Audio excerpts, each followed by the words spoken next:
Bratře Alexandře, ty často jezdíš po různých akcích, máš evangelizace, máš mnoho evangelizací v roce. Kdybys tak se zamyslel nad tímto X-Campem, který si navštívil, všiml jsi tady něčeho zvláštního nebo něco, co třeba s čím se často nesetkáváš na svých evangelizačních cestách?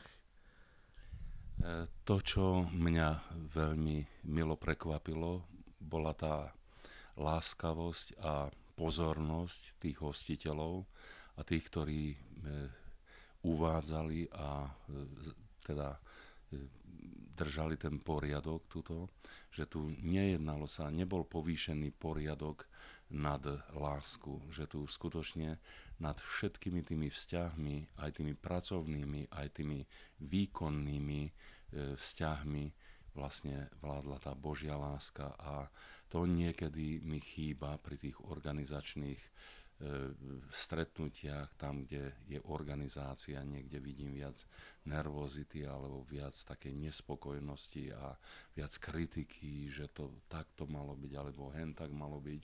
Ale tu som videl to, že proste v takom Božom pokoji, takej Božej láske ste to zvládali a pre mňa to bolo veľkým povzbudením a myslím si, že toto by som rád videl aj na iných miestach, v iných kempoch a na iných miestach možno Európy, kde sa pohybujem so svojou službou. Děkujeme. Bratře, ty kromě toho, že kážeš evangelium z pódia, tak se také hodně věnuješ osobním rozhovorům i s mladými lidmi. A možná na základě těchto rozhovorů, co bys tak vzkázal mladým lidem do jejich duchovního boje, co možná vidíš jako zásadní pro životy mladých lidí, kteří jsou tady na X-Campu, ale nejenom, prostě mladých lidí v církvích. Áno. Je to tak, ako hovoríš, brat môj, tá moja služba sa neskladá len z toho, že kážem evanjelium Pána Ježiša Krista, ale skutočne mám srdce pre tých ľudí, ktorí potrebujú pomoc. Uvedomujem si, že to, čo robím, je vlastne len podanie takej pomocnej ruky, takej prvej pomoci.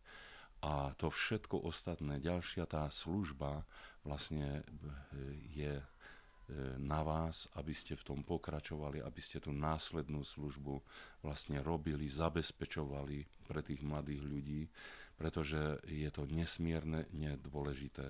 Mnohí kazatelia, keď skončia svoje kázanie, zoberú klobúk a proste povedia dovidenia, ale práve ja keď skončím kázanie, tak vidím, že vtedy prichádza ešte gro tej mojej služby, aby som podal tú pomocnú ruku tým ľuďom, ktorí sú pohnutí Duchom Svätým, ktorí sú oslovení Bohom a tí, ktorí chcú robiť tie prvé krôčky v nasledovaní Pána Ježiša.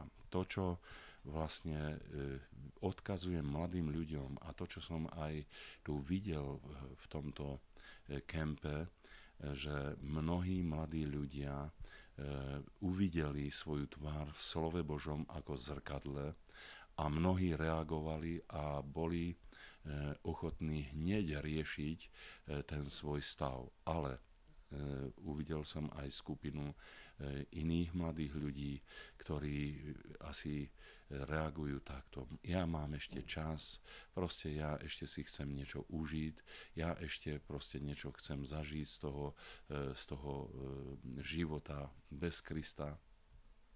A tu by som chcel dať takýto odkaz, aby ste nemeškali, mladí ľudia, aby ste skutočne proste keď Boh volá, keď Boh oslovuje, aby ste odpovedali na jeho volanie, lebo Boh nie preto volá, že to ešte nie je váš čas, ale práve preto prehovára k vašim srdciam, aby ste mohli proste v pravý čas vojsť do toho rytmu, vojsť do toho Božieho diania, aby ste nevypadli z toho, lebo sú niektorí ľudia, ktorí hovoria, ja to už nemôžu, ja to už nedokážu a podobne.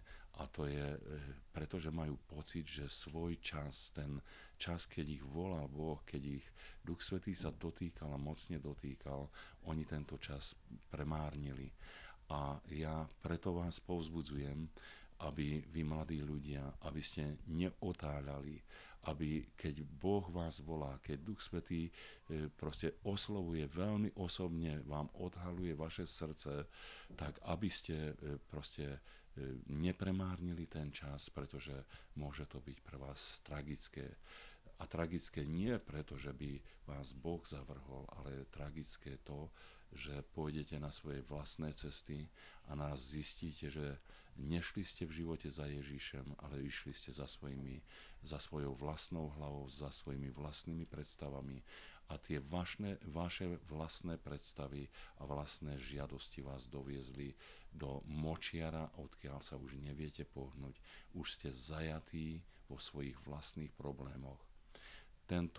Túto pravdu som zažil aj dnes pri jednej pastorácii, kde prišla jedna osoba zhruba v strednom veku za mnou a hovorí: brat Alexander, úplne som sa toho zľakla, hovorí táto duša, že bol čas, keď mňa Boh oslovoval, bol čas, keď mi bol Boh blízky.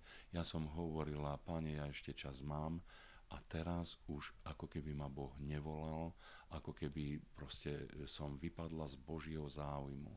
Samozrejme, že som jej povedal, že Boží záujem je ešte stále ten istý, len ona sa už tak vzdialila, že už to Božie volanie nepočuje. A toto vlastne chcem odkázať mladým ľuďom, všetkým mladým ľuďom, že keď je čas volania Božieho, dnes, keď počujete jeho hlas, nezatvrdzujte svoje srdcia, ale odpovedzte na jeho volania. Pretože Boh, keď volá, tak to preto volá, že to je tvoj čas, je to tvoj čas, čas tvojho obrátenia, čas tvojho riešenia, tvojich problémov. A vtedy je vlastne tá berla Božej milosti vystretá preto, aby tvoj život sa mohol uberať dobrým smerom a do bezpečného cieľa. Bratře, děkujeme ti za slova povzbuzení i napomenutí.